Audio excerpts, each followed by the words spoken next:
What's up guys, Ted from Immersion here, and I'm back with another Dungeon Crate unboxing. Sorry I didn't do last month. I did receive the Nerdarchy crate, and it was pretty cool. I had a lot of cool stuff in it. Unfortunately, I had issues with my video software, and for whatever reason, it just didn't record the video. It only recorded the audio. And as much fun as it would be to hear me unbox something, I think it's a little bit better to watch me do it. So I missed it. I still got it, and I have this September's crate. As you can see down the bottom, this theme is Wilorin's Tower. I think I'm saying that right. Kind of made me think of Kylo Ren, which for all I know could be what it's based on. This is a continuation of the Xander series, if you will. They've had kind of two other modules in their Dungeon Crate series, so this is the third part. And I think I read that they're going to be doing like a full module adventure, like combining everything together.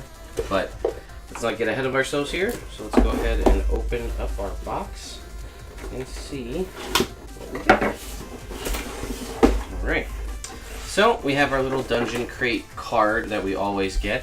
This will give us all the information. We'll check on that later. But it also will give us access to our digital Dungeon Crate, I think. Although I don't actually see information on here for the digital crate. Surprising. Maybe it's somewhere later on. We'll look. My guess is, though, the digital crate is going to be the digital versions of all the adventure stuff. We have a card here for dragons and stuff. These guys they mostly stream on Facebook. I've seen them a bunch.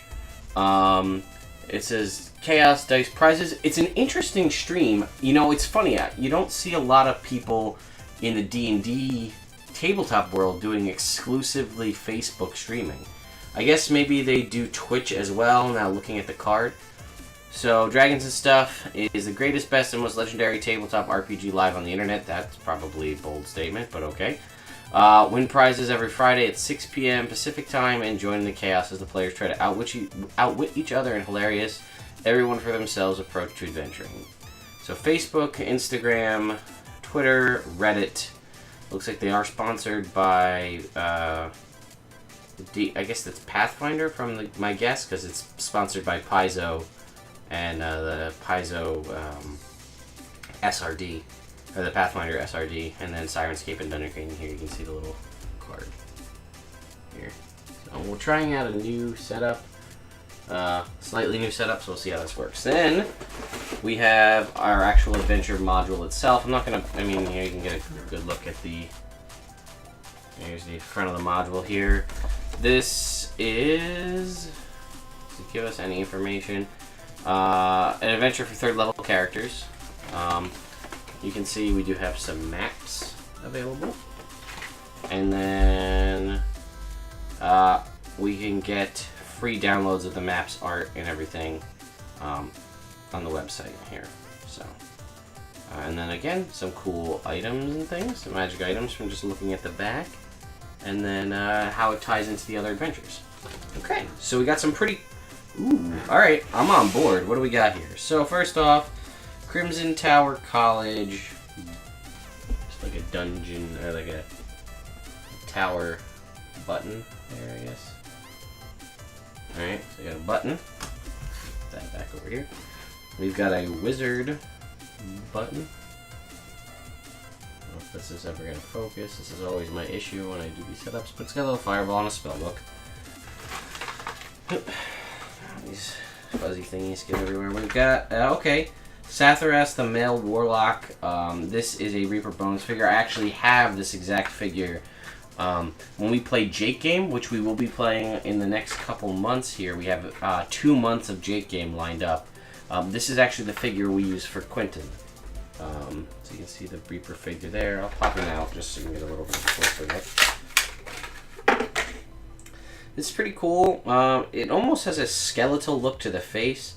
But he's got a cool staff with like a crystal at the top, and he's got a scroll in his one hand here. Again, I can't really promise that this is going to focus, but you know, you get a decent look at what he is. Alright. What the hell is this? Alright, we've got, this looks like more stuff from Our friends who do the acrylic that I always forget every game. Okay, here we go. Does it say?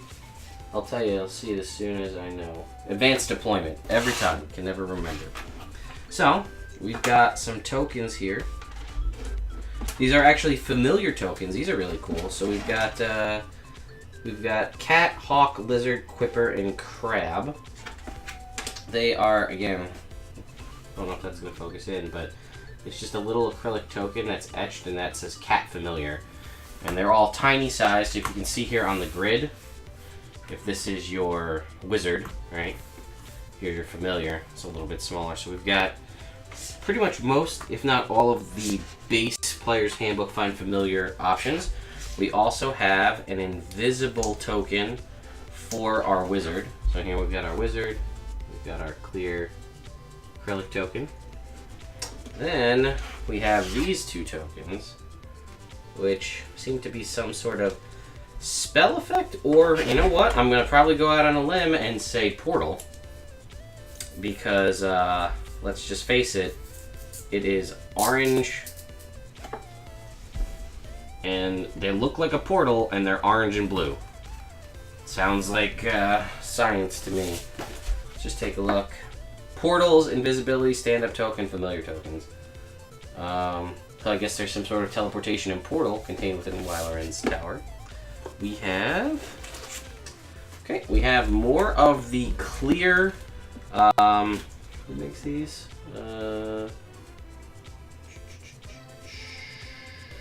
Arknight. We got these last time. I personally like my minis like this, like an actual mini. But I will tell you that these go a long way. These are the kind of clear plastic minis, right? So you can see these here. They're a piece of clear acrylic, and they basically pop off like this. So you have one, right? And this one's got like a dagger on it, and you can't really tell on these, but in the actually here you can tell on the spell book, right? So you can see here's the spell book from this side, but if you turn it over, it's the back of the book. So it came with 4 of the plastic bases that they sit into, and this came with, looks like a rapier, some sort of flaming sword, like a sword or a dagger, and a couple of spell books. So I actually played when I played at HasCon, which, by the way, the review of HasCon is going to be coming. I'm going to be filming it after I film this. And then we have the the card from Arknight. It's sales@arknight.com. Sounds like the email, and then arknight.com, but they're also on Facebook and Twitter. You can get basically a ton of these for relatively cheap, but the DM who was DMing for me at HasCon basically had like a gallon-sized Ziploc bag, and if you think about it, it's like 400 minis, right? So if I were to roll up to a convention and judge for Adventure League and do what I do, and bring like battle mats like this, I mean, I would have to have tackle boxes upon tackle boxes containing all the minis. Either that, or I would have to know what adventures I was going to run ahead of time, and then take those adventures and then look through them and pick out all the minis. But still, probably tackle box upon tackle box full of minis. Whereas he could show up with a gallon Ziploc bag and have 400 plus minis in it and be good to go if we get into a combat scenario where he wants to draw it out. So there's definitely a benefit to it. They're personally not for me, because I like these guys, and then I like how I can custom paint ones and custom design ones and things. So that's just me. Then we have this is super cute, a Kaplow Games mini polyhedral die set. So you can see the size of the dice in comparison to the mini. Do I have a D20 anywhere around here? Yes, I do. Alright, we've got so here's a standard size D20, and here is the entire set. So these are a tiny little set of polyhedral dice. I've actually never seen them. These are a little bit different than the ones that I've seen, the smaller size. So we can open these up. Here you go. So here's our regular D20, our little set, and these are nice. I don't know if they're all this color. They are really hard to pick up though. Oh, natural 1. Okay, yes, so we're not going to use these personally, but they are this nice kind of black and green, which usually I see them in the smoky with the white, which is different. And lastly, this thing, which I'm super excited about, is just this sweet little notebook that's got like this cool D20 on it. Check that out, right? It's just this little notebook. This is from 1980 Who, and then it is not, unfortunately, it is not gridded. It doesn't have a pocket in the inside, just lined paper.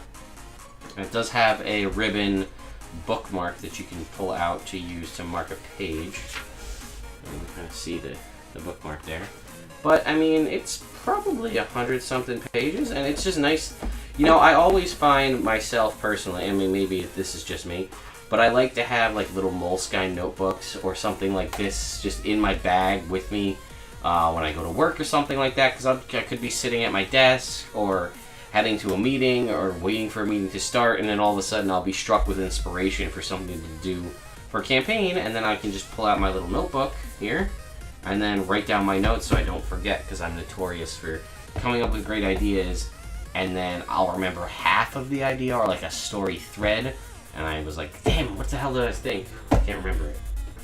So let's just one more time go through what we have here. Wilorin's Dungeon Crate Adventure, the D20 Adventure Journal, makes it easy to keep track of important notes. Again, if you can go ahead and pick these up, they're not a bad thing to give out to a gift to your players. Especially, it's a cool way to encourage them to take notes. Hey guys, remember how I always have to remind you of everything? Check out this sweet notebook that I got you for no reason. But, you know, one could use it to take campaign notes. We've got the mini polyhedro dice set from Kaplow Dice. Arknight flat minis, flying swords, and books. Portal invisibility stand-up token and familiar tokens from Advanced Deployment. That's these guys up here. The Wizard Mini from Reaper, and then the Wizard School button from Dungeon Crate. Shows some school spirit with the Crimson Spires Wizard College button. Again, I don't see any information here about a digital crate.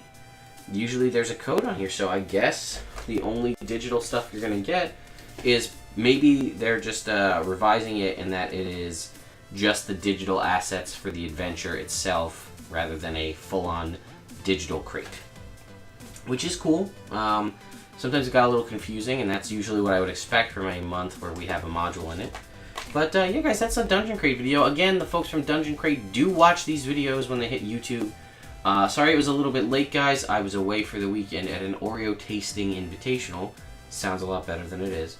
And I didn't get a chance. I got the crate on Friday. I just didn't have time to do the review and the unboxing before I left.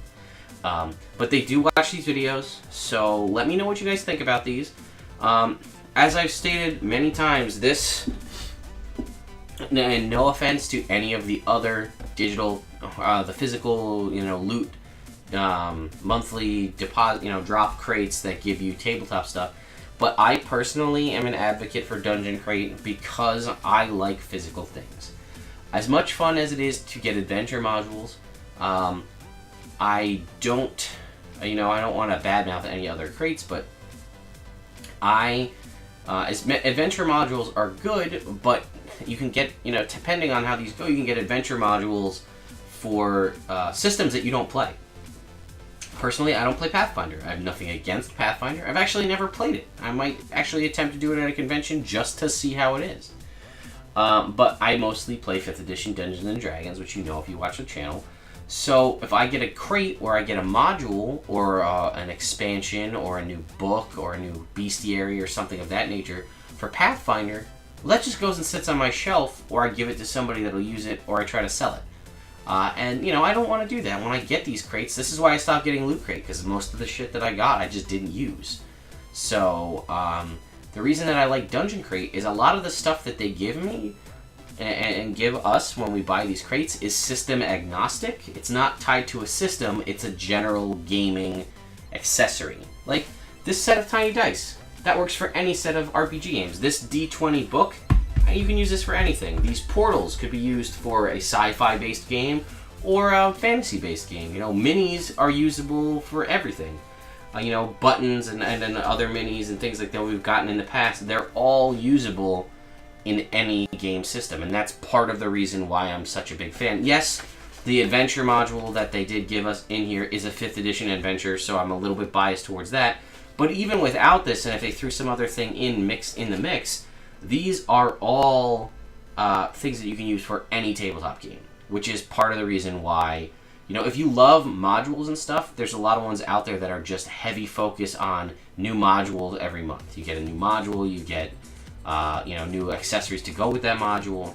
But routinely, I would say that Dungeon Crate gives you more accessories. And, you know, much to my wife's chagrin, that's what I go for. Because I'm running out of space. We need a new house just to store my gaming shit. But that's why I like Dungeon Crate. So if you like this, and this is going to make you pick up Dungeon Crate, let me know in the comments below. If you picked up this Dungeon Crate and you don't like it, let me know why. Again, they do watch the video, so if you have some criticism and you don't feel like, say, reaching out to them directly, but you want to leave a comment on my video and say, you know, hey, I really liked this, but I didn't like this, or I liked this because, or I didn't like that because, go ahead and do it. And then, you know, there's a potential that they'll go ahead and see it, and then they'll use that feedback to incorporate into future crates. Again, I would highly recommend if you have questions or concerns for them, you reach out to them directly. But if that's not your style, by all means, use this video as an advocate for that. And then if they don't see it, I'll pass the information along to them. Say, hey, you know, some of my viewers said they wanted blah, blah, blah. So, anyway, guys, hope you enjoyed the video. Be on the lookout for... it's been a little bit of a time crunch with all the stuff I've had going on, but we're back with Tomb of Annihilation later this week. And ideally, a new campaign starting on the off Monday from the Belladonnas on Monday nights, the other Monday. So I'm trying to gather that together, and we'll see what happens there. So, and yeah, again, if you're going to be at PAX Unplugged in November, I will be there. And there's a large potential that I will be at Rhode Island Comic Con as well. And we will be doing our second 24-hour extra life stream in November. First weekend in November. It'll be all online. Continuation of last year's extra life stream. Still all the craziness you saw of the 24-hour in-person stream with Tomb of Annihilation, but this one is not Tomb of Annihilation. This is going to be set on the main, you know, in the area of the Sword Coast and things. So, anyway, guys, hope you enjoyed the video. I'll see you next time.